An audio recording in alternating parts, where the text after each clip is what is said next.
बुद्ध कहते हैं कि जब जीवन बोझिल बन जाता है, वो कौन सा क्षण है जब जीवन बोझिल बन जाता है।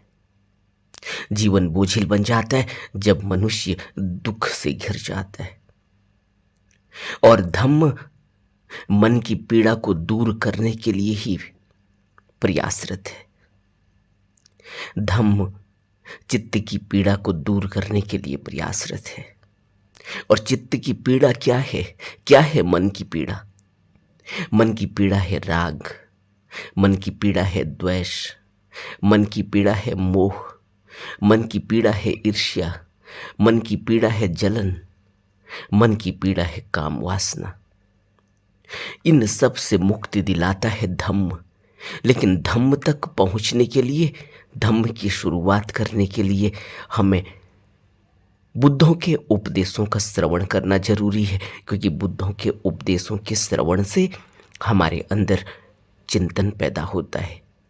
उस चिंतन से हम यह समझ पाते हैं कि वाकई में राग, द्वेष, मोह, लोभ, अहंकार, ईर्ष्या, जलन, यह सब दुख हैं, मन के दुख जिनसे हम ग्रसित हैं। और जब तक किसी मनुष्य को अपने दुख दिखाई न दें, तब तक वह उन दुखों को दूर करने के लिए प्रयास नहीं करता। जब दुख सुख जैसा दिखाई दे रहा हो, जब दुख का पता ही नहीं चल रहा हो, तो फिर वह दुख को दूर करने का प्रयास क्यों करेगा? एक कुष्ठ रोगी को आप देखते हैं।